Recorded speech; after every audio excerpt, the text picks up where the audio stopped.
Hello and welcome to Home Life for Extraordinary Impact. On this show, you're going to witness some raw, in-the-moment research that I'm doing with people all around the world, experts and everyday folks, about their homes.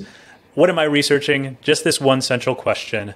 How do you design your life at home for growth, connection, and making your greatest impact in the world?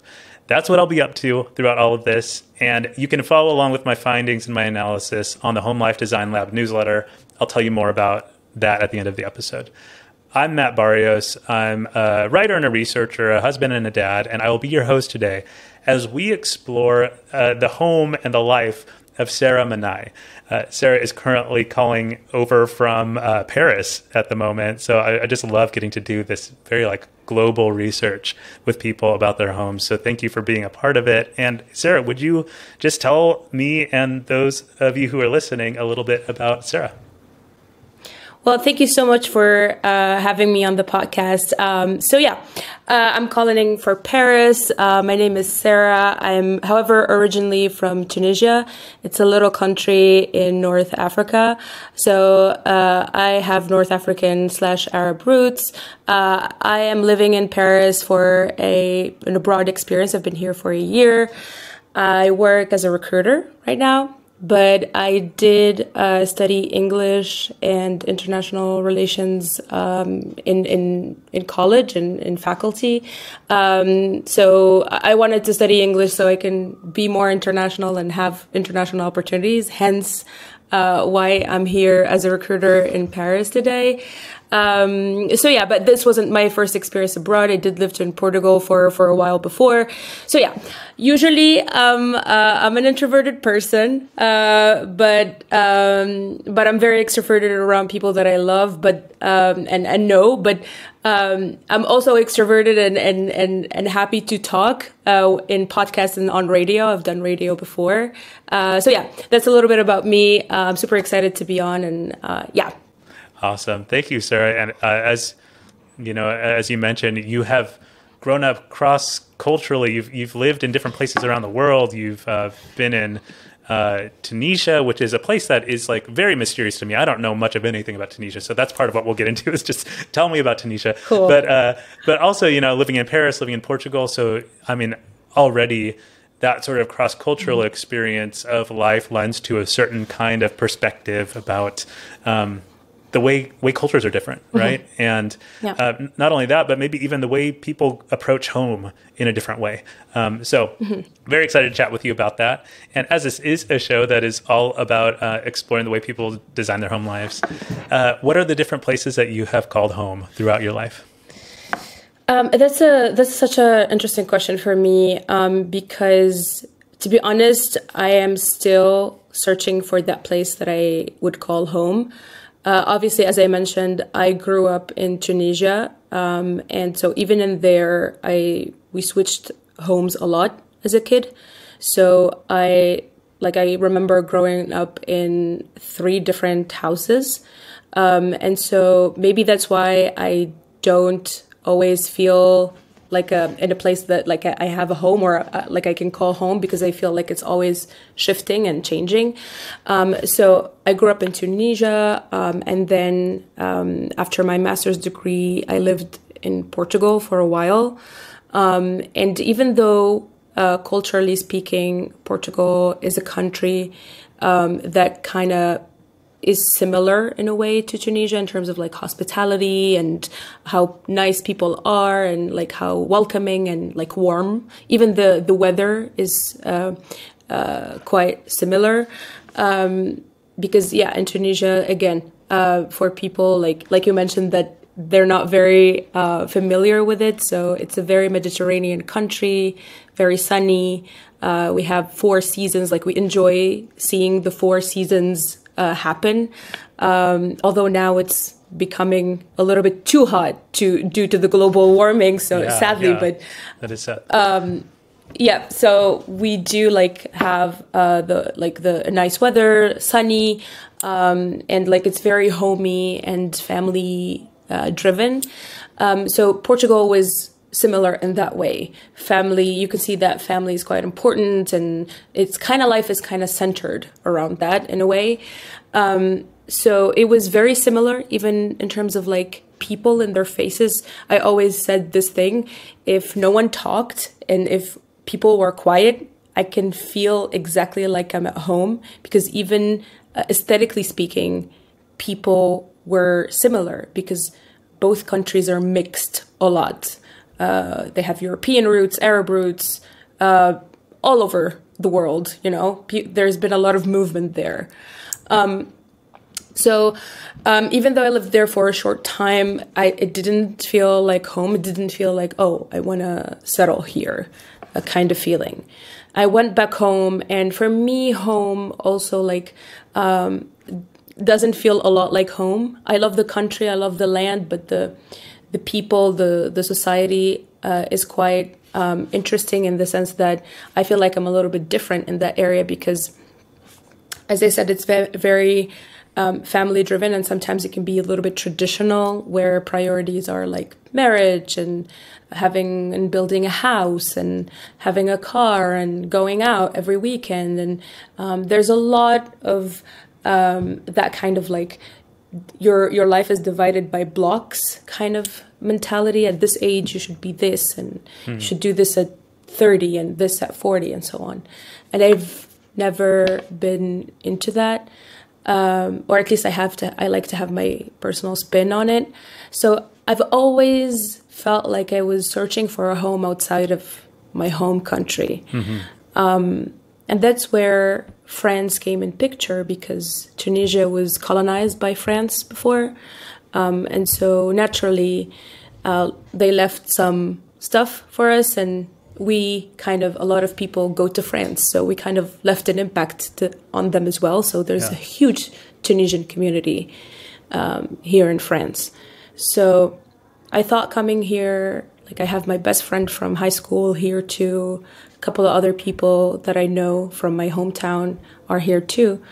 And I thought that feeling like home, it's gonna, click instantly, but still, it doesn't feel like home. So what I learned is, even though I had different homes or different houses or places, roofs on the top of my head in different countries, I learned to build a home inside of me and carry it. So for me, home is where I'm building something. Home is where I'm working on constructing something and working on building the new version of myself, or a newest or the best version of myself yet. And it's something that I feel like I learned to literally feel and build on the inside, like in my heart, that like has small pieces of where I come from and my lived experiences, and I carry it with me, but I'm still searching for that place where I feel like, okay, like, I can relax here and I can call it home. So that's why I give a lot of importance to the environment around me, to make me feel at home too. Gosh, thank you for that answer, because there's a lot to home, right? In the sense of like, yes, especially this interesting intersection that you are in, where you've lived cross-culturally. There's places that have felt like home in some regard, but they're not fully there for you. And I think especially the part that you're saying about how home can be an internal state. It's like it's like an emotional, spiritual, internal thing that is kind of even hard to define, to talk about, right? And what I hear in that is you're actually, in some ways, still searching for the outward environment that matches that internal state for you to fully belong. Yeah. Have there been any kind of blips or moments of like, okay, this really does feel like a home environment for you? I think for me, what something interesting that you mentioned is the spiritual side. I feel like that's kind of what's missing here for me. I'm a very spiritual person. Like I like to be in connection with nature and like the raw element of things. And here, so that's something that I think I'm looking for in an area where I call home. Because here in Paris, and one of the reasons why it was a shock to me, because it's buildings underground. There's no nature, no green to see. anywhere. Also, the French speaking for me is another element, even though I do speak French, but English feels like home to me. It's similar to my native language because I grew up watching Friends and all those sitcoms, and since 14 or 13 I was like scribbling in English and trying to learn English, and like watching even shows like Dancing with the Stars. And my like growing up, I was very exposed to American TV and American culture, also because I have an aunt who lives in the US, so I was very like impressed by her, and that left an influence on me. So for me, I feel like a home would be a place where English is a first language, because I feel here like every day I go out, I have like to put on this persona or to put on this layer of like that person that has to speak French to interact with people outside. So I feel like for me, English needs to be present as a first language. People needs to be warm and welcoming, which is also something that's not very here, like very prevalent here in Paris. People are very to themselves. And again, like a sense of nature and warmth, whether like from the weather or from the people. I feel like those three elements are important for me to start easing into calling a place home or feeling like it could potentially be home. Yeah, gosh, you're saying something so interesting to me, Sarah, that I've never heard anybody say before, which is like the fact that a language can feel like home. And is English your first language or not your first language, or what did you learn first? So in Tunisia, we speak this language that we call Darija, which is a mixture of predominantly Arabic, but intermixed with a lot of other languages that kind of remained, whether through colonization or people passing by, and also like the Amaziran barbaric native settlers there. So it's a language that is very mixed. It's a dialect that even other Arabic countries, they don't understand us when we speak. So yeah, it has a mixture of like at least 6 languages in one, which is pretty cool. That is so cool. I had no idea about that. I feel like this is going to be a big lesson in Tunisia for me and kind of like everything. So thank you for that. I think it's interesting that you're describing like when you're a teenager, or, growing up in your really developmental years where you're finding out who you are and everything. That's when you were most engaged with the English language. And now like English is like your at home language. You're definitely where you feel like you belong is in that language. Would you tell me, because that's just like a concept that I've just never heard of before. Would you just tell me more about what it's like when you are in environments where you can speak English and what that does for you? That's such a awesome question. As you said, like growing up in that very like critical area or time in my life, I was exposed to English a lot. And for me, it's just I fell in love with the language because I was able to express myself in a way that I couldn't in my native language. I felt this sort of connection and this easiness that I can just like play around with the words in the English language that maybe my native language didn't allow me or didn't give, because maybe it's so mixed. So when I speak English, for me, I feel like definitely I connect with a different part of myself, or like a part of myself. And I have also this different personality that pops up with English, not in terms of being bad different, but just like adding another layer to who I am.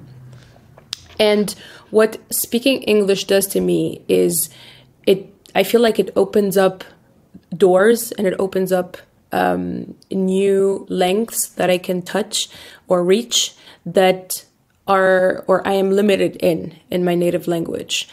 And the fact that ideas come to me easily, writing comes to me very easily. It's almost like, for me, the English language is this puzzle piece that I keep on solving quite fastly. And it's crazy, but I think in English, or even if I talk to myself, I talk in English because it connects to a part in myself that I cannot reach through all the other languages. And I think it's the most predominant part of myself. And I don't know, I've been like kind of intrigued by this because I don't understand how I can be more myself in a language that I learned third in my life. Yeah. That is so interesting. Yeah. It's the third language you learned, and yet it is like this language that feels most expressive of who you are. And exactly. It's how you like to think, how ideas come to you, how you prefer to express yourself. Yeah. Definitely. Wow. That is, I feel let's come back to that idea. Let's like keep that as a through line, because again, I've never heard of anybody say something like that. So that's really interesting. But I also want to ask like about where you currently live. You know, like let's say that you're getting home from day at work, or you're you just came back from spending time with friends or something, and you arrive home. Tell me a little bit about the space that you call home now. Yeah, I love that. So I love my home, my little like niche of a home. So I live in this studio apartment in Paris. So it's one piece besides the kitchen and the bathroom, meaning that it's not divided. It's just all one piece where everything is laid out. So I come in, there's like this big wall closet that has my coats, my shoes, my bags. Like I have a lot of clothes. I keep buying on coats. I blame the cold weather in Paris. It's just an excuse for me to buy more clothes. So yeah, I come in, and then I immediately on my left I see the place. So there's the sleeping area, real close to the bed, which is something that bugged me in the beginning, but I learned to live with and love.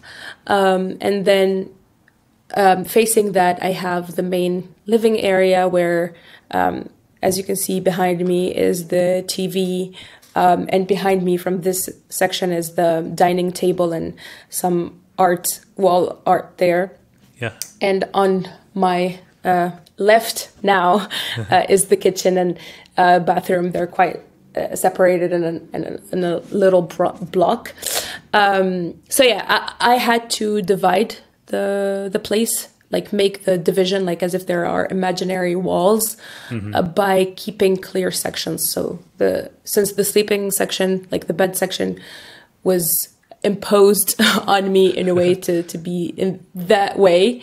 So I created this little atelier section next to it where I keep my paintings and my painting tools. And it's a very like a peaceful, artsy area. And next to it, like when we come into the living area, I have like my couch. And right in front of it, I have my little work from home area. Well, now it's a little bit readjusted. I brought the desk here now so I can have a better sitting place. But usually it's like a living area here and work from home station are facing each other. So when I work, I kind of step out of the sleeping area and come into the living area. And the dining table is actually facing the kitchen.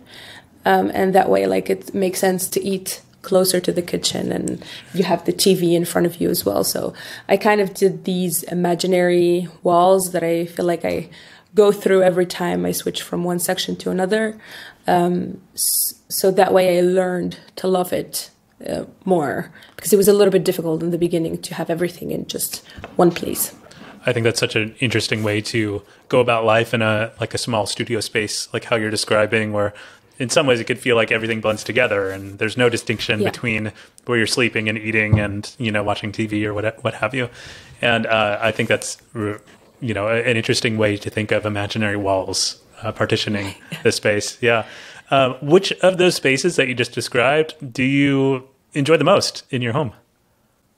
Yeah, I definitely love the sleeping / atelier area, not because I'm like lazy or love sleeping, which is Sure. true. But but I do love that space because I think I feel like it's after a long, hard day, I go back to that space and I feel at home. I feel safe. I feel close to the artsy side of myself because I display it in that little atelier. It's actually like a wooden piece, like a little closet or like a wooden piece that has these little I don't know what they're like, drawers. There we go. And on top of it, I lay like my canvases and my tools and everything. And when I dim the lights at night, definitely that area kind of feels like a womb to me in a way, where like I can just tuck myself in and those, like that area is one of the places that I feel at home, like that specific area, because I see my art. I have this orange curtain, like burnt orange curtain that kind of emits that feeling as well. The lights are dimmed and I'm just like cozied up in my home, in my space. Yeah. You, I know you in your line of work, you're a recruiter, but it sounds like there's a real passion for you with art and painting. It sounds like, would you tell me more about, this like painting creative side of you? Oh, I love that. So I discovered that I like painting and can paint by accident. Just to give you like a little bit of a story, in high school, at some point we have this class that like optional class that we can take. And I wanted to go for Spanish. I was like, okay, I want to have a fourth language to speak and so on. But the Spanish class was so full and I couldn't concentrate. And I was not interested in German, and I was not interested in Italian at that time. So the remaining class was art. I was like, oh, I'll just go do art, and because sadly in the school system in Tunisia, it's not very motivated for students to pursue arts and stuff like that. So art is always kind of within school is a little bit looked down upon, unfortunately. So I was like, okay, I'll just do art. And so I went in there. The class was like, I think it had like 5 or 6 people, while the Spanish class had like 30 people. So like huge difference. And so I started playing around like with the paint and like with the themes and this, like each session having to do something different. And I was getting praise from the teacher. I was enjoying that. And I was like, wait, I think I can do this. I think I like this. Not just I can do it. Yeah.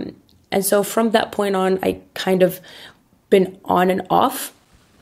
And at some points, I did art when I'm sad. So that kind of puts a little bit of a negative connotation on it. And then a few years ago, I decided, I was like, okay, this is something that I can do. I don't have to do it when I'm just like sad or struggling. I can do happy art. I can do sad art. I can do any mood I'm in type of art. I can do just me. So what I do is abstract art, and I just lay my feelings on the canvas, and after I finish the tableau, I can see, oh, okay, that's what I was feeling, because I can see it now. Like when I'm doing it, I don't know what the hell I'm doing. Like I don't know what I'm doing. I'm just painting. But when I finish it, I'm like, oh, okay, this is what I was feeling.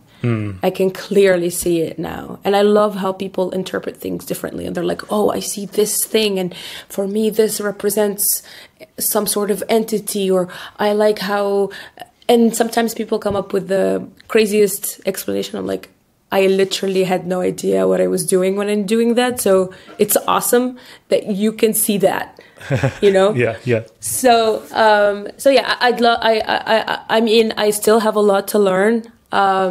But I'd love to be able one day to like have a gallery and like just display my stuff and learn better, like genuinely learn better, and be better before I get to that point. Wow, gosh. So That sounds like quite the story of like, like discovering this creative, artistic painter in you. And then that being another avenue for you to really express this internal world, express your feelings, everything. And perhaps I'm seeing a theme here of like the importance for you of self-expression as like a place for you to feel at home, right? And so if you can express yourself, whether that's through the English language or through your art, or through that corner of your home, right? Like then those are going to be places that are very important for you. For sure. Yeah. I 100% agree. You pointed out something that hits true to home to me. Like for me, it's very important for me to be who I am, and especially like be safe to express who I am. If I can do that, or there's a way through which I can do that, I'm definitely following that road. You mentioned safety as an important kind of prerequisite, like step into that sort of self-expression. Would you tell me more about the importance of safety for you in your home? Yes. So my home is for me not only a safe space for myself, but I feel like it's a safe space to whoever enters my home. And why is that? Because growing up, I was very shy. And till this day, I am very, like, I'm a highly sensitive person.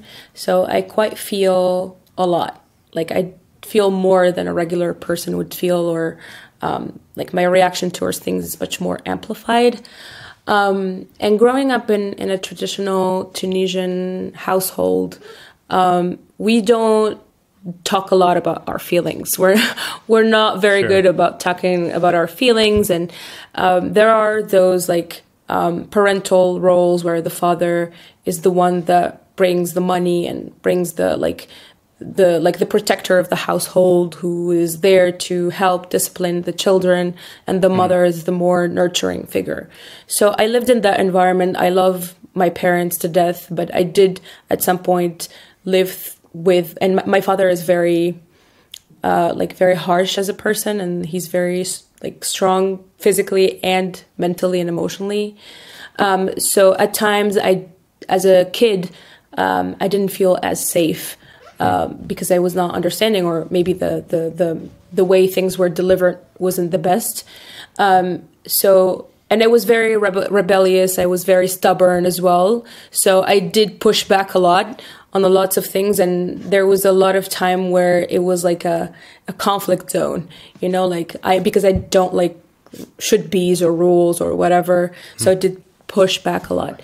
So to sum it up, like looking back at it, sometimes things didn't feel as safe for me as a child and as a teenager as well. So for me right now, it's very important to have that safety, and safety not just in terms of like security, but emotional safety, to be who I want to be, or to do things in my way. I do not like doing things because we have to, or we should, or like, I don't know, someone 3,000 years ago put a rule to do that. Like I like to do things my way. If I like a gardening flower pot that I can buy and put my coffee capsules in, or use for another thing, like I'd like to do that without having the need, or the need to explain myself, or to not do it because it doesn't make sense. So for me, safety is important, to have someone like be able to not only be who they are, but to feel comfortable being who they are. And I feel like my home and like the emotional aura of my home needs to mimic that, and needs not only mimic that, but needs to reflect that, needs to showcase that and make that felt, whether for myself or for anyone that even comes to visit. They need to feel safe. I see. Yeah. I mean, I feel like the combination of things that you described, with being a person growing up who has strong feelings, and things can feel sensitive to things and everything, as well as a person who's a little bit stubborn and you want your way, and I feel like in some ways those are naturally sort of at odds, where you want to assert your thing, but if somebody asserts back, then it is a little bit hurtful, right? And all the more as you're describing your dad is a little bit harsh in some ways, right? So I see that makes sense, that there would be a need for safety, for you to feel like you can be yourself. Anybody who comes to visit you, they can be themselves. And that's an important piece to the way that you are at home yourself and are hospitable to others. Now, kind of on that note, I'm really curious about, because in lots of ways that feels like what you're describing is, home at its best is it's for you very safe, and it is like a place of self-expression. How about when your home is kind of going sideways and things aren't really working as well? When things aren't going as well, what does that look like for you? So I can answer that on two lanes, like the emotional side and the physical side. When I feel like when I'm not, let's focus on the emotional side. When maybe I'm going through a tough time and I'm not doing as good, I feel like my home dulls out. Maybe it's just because that's how I feel. But something that I do after, if let's say I spent a day in bed, or I wasn't feeling as good, or it was a difficult period that I spent emotionally within my home, I like to change something up in it, just to kind of let go of that, of that time, or of that essence in a way. Change the sheets, or switch a few things around, or make something different, make it look a little bit different, just to have it blossom again in a way, throw out the old version with the bad times and shake things up in a way. On the material physical side, I don't like renovations, DIYs, fixing things. I'm not the person for that. And it really throws me off my balance when something breaks within the home. Or there is something that, for example, when I first moved in, there was this side in the kitchen that had a little bit of humidity in it, because it's very normal in Paris to have humidity. There's not a lot of sun, and there's a lot of moisture and rain.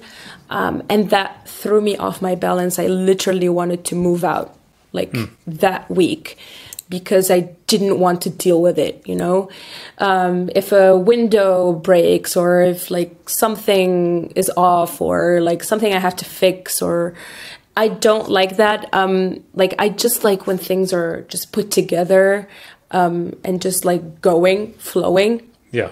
If something breaks, it really throws me off. It's silly. It could be silly in a way. But I genuinely, it bugs me when I have to fix something, or, renovate, or bring someone in to fix something. It throws me off. That makes sense. I mean, it's a disruption to life as you're going in the flow, and then you've got something new to deal with. At some points, perhaps it's a gap in your ability to fix it yourself, right? Exactly. And that can be annoying. As much as I know there's some people who are like, give me a project, I'm ready to fix anything, but, exactly. different ways of, engaging with home, different personalities, different skills and all that, right? I find it interesting that on the first part, the emotional part, and the way that, you've actually discovered a tactic actually for when you're in an emotional state and you want to change that. You actually change your home environment in order to shift your emotional state. And yes, that's an interesting connection that I've intuited is part of, all this research that I'm doing, is actually just how much our environment does affect our mood and our sense of self and our identity formation and personal growth and so on, right? So would you tell me more about, walk me through maybe an example, or at least just tell me more about this connection you see between your environment and your mood? My environment definitely reflects my mood, in the sense that, for example, in the morning, I like to have the sun come in, and luckily I have my apartment is facing south, so the sun shines right in.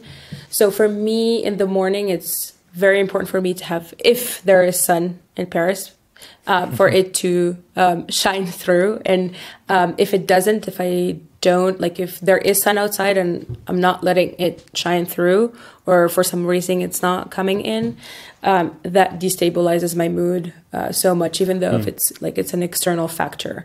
For example, like for me in the morning as well, the first thing that I have to do, I have to make my bed, or else I can't function, or else I feel disorganized. So I have to get that out of the way, see that the sleeping area is done and over with, and it's organized, and we're ready to step away from that and move into the day.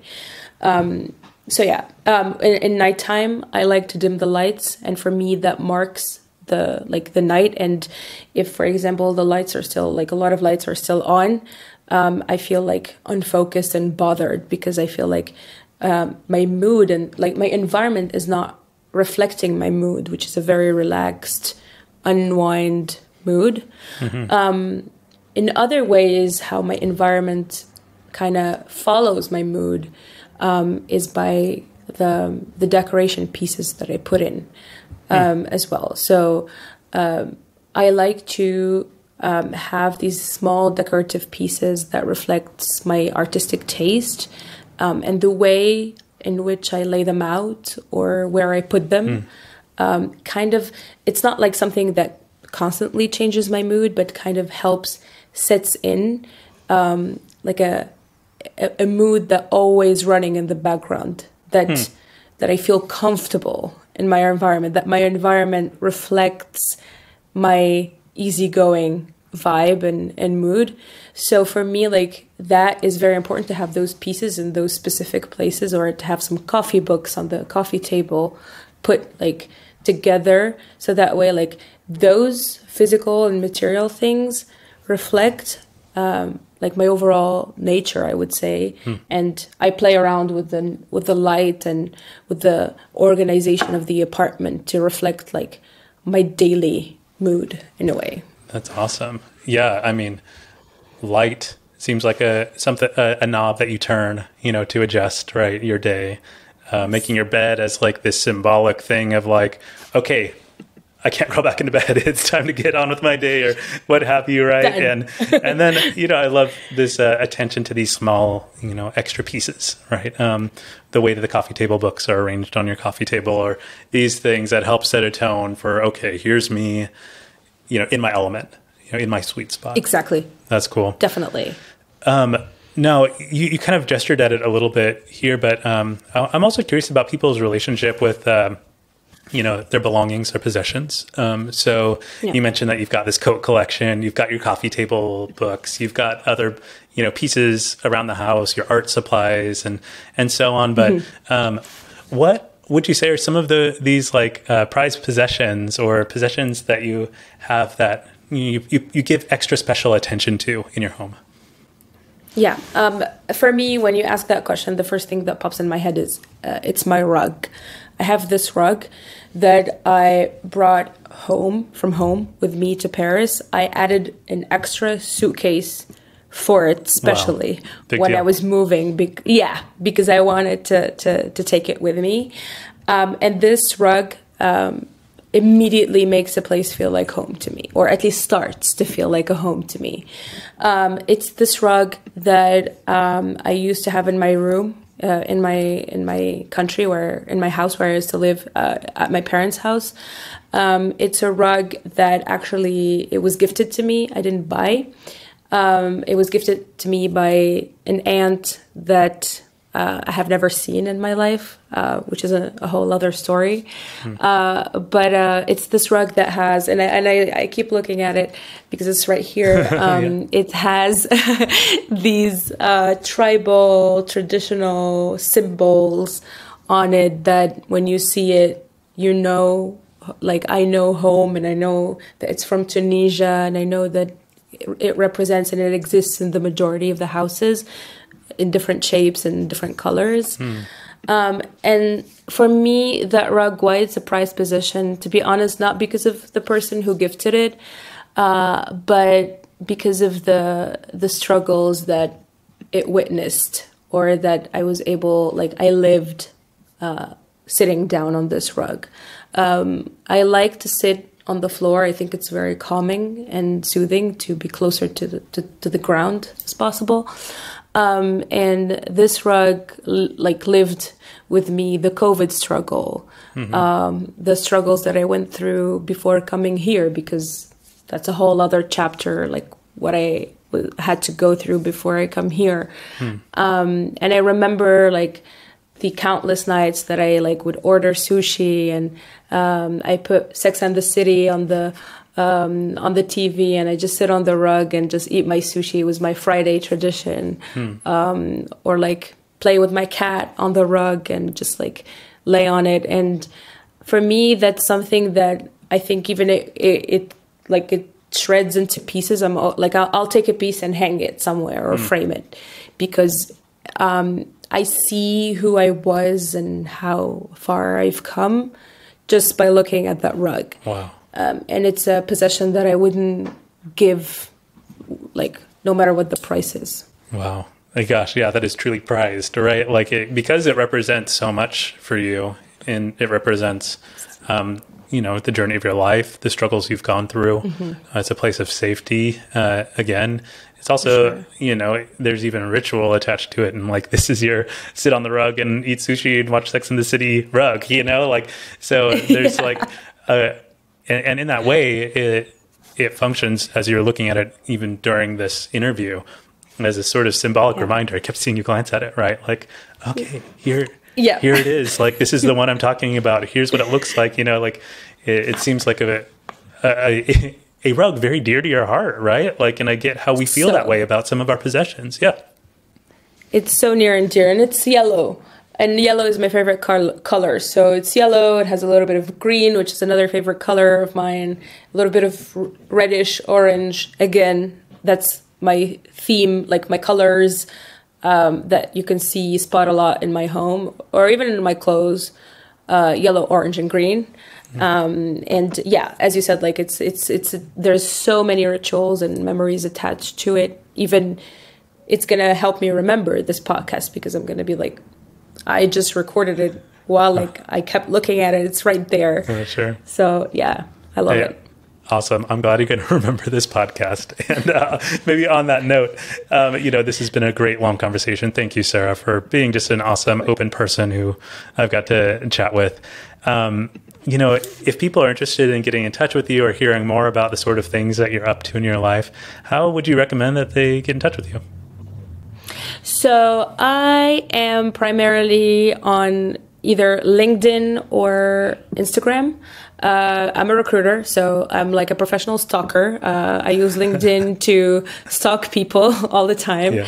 Yeah. So yeah, that's the main professional quote unquote platform that people can find me on.